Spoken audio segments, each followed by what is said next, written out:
So ever felt like your street photography lacks that wow factor, or whether you're trying to capture the vibrant streets of Singapore or exploring the urban landscapes elsewhere, there's gonna be room to elevate your shots. So street photography isn't really about just pressing the shutter, it's more about seeing, feeling and connecting. So in this video, I'll be sharing 5 simple ways to improve your street photography. So before I begin, here's a quick shout out to the sponsor of today's video, Dehancer. If you're looking to give your street photos that rich cinematic look, this tool is going to be a game changer. Dehancer offers a huge collection of authentic film presets and profile. Whether you're editing in Adobe Lightroom or Premiere Pro, you get that timeless look but without the guessworks.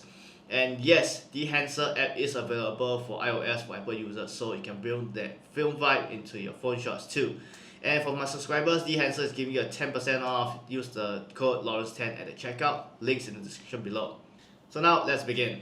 So for tip number 1 is going to be starting with the obvious, carry light.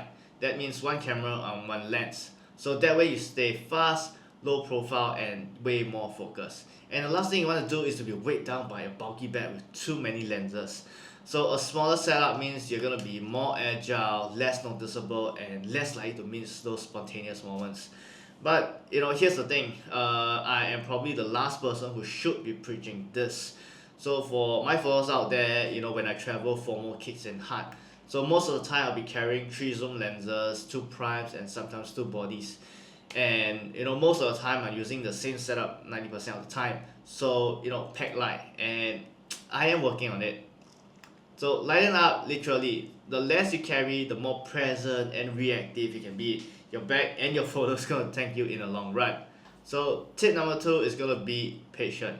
Street photography isn't about just walking fast and then shooting whatever pops up. Sometimes the best photo comes to those who wait. So instead of constantly moving, find a scene with good light, a clean background or interesting architecture and just wait. So sometimes I can be waiting in one spot for maybe 10-15 minutes, just waiting for that one character to just walk through. A striking silhouette or somebody with an expressive face or even a pop of color, changes everything.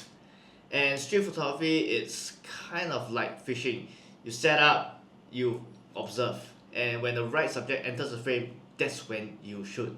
So don't rush, be still, and then let the world just unfold right in front of you.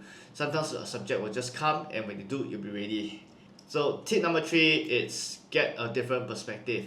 Street photography doesn't always have to be shot at eye level all the time.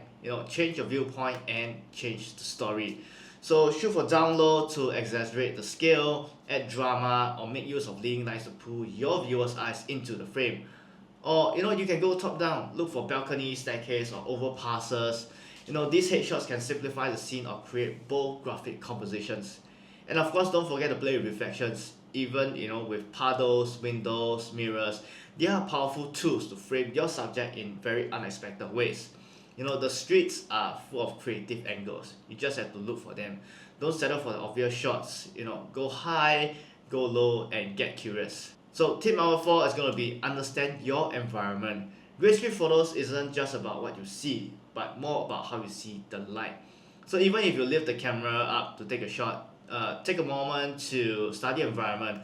Ask yourself, where the light is going to be coming from. Is it going to be harsh, soft, and are you going to be backlighting your subject or lighting them from the front? So a backlight shot or a backlit shot might create a dramatic silhouette or flare, whereas a frontlit scene gives you clarity and detail. So the key is really to decide what kind of mood or story that you want and position yourself accordingly. And don't just think about the lighting, think more about where your subject is going to walk. Anticipate the action and place yourself where the elements will come together naturally. And when you understand the environment, you stop chasing moments and you start shaping them. So tip number 5, the last tip is going to be don't be intimidated. So one of the biggest challenges in street photography isn't really technical, but it's rather more emotional.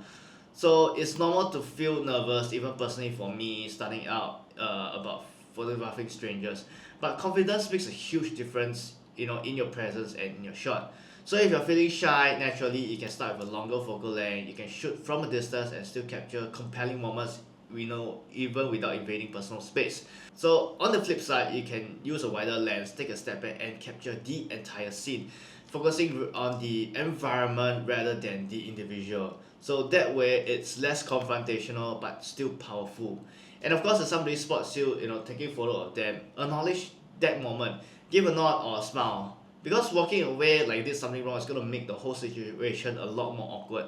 So the more confident and natural you are, the less suspicious you'll seem. So over the years when I've done street photography, I realized that most of the time people actually wouldn't mind you taking photos of them. And for those who do, you handle that situation with respect. So street photography takes courage, but remember it's really about connection and not confrontation. So that's all I have for today. I hope you guys enjoyed the video and got something valuable out of it. So of course if you did, please consider liking and subscribing. It really means a lot, especially I'm starting it out on this YouTube journey. So until the next time, keep creating, stay curious, and make the best of every opportunity that comes your way. Peace.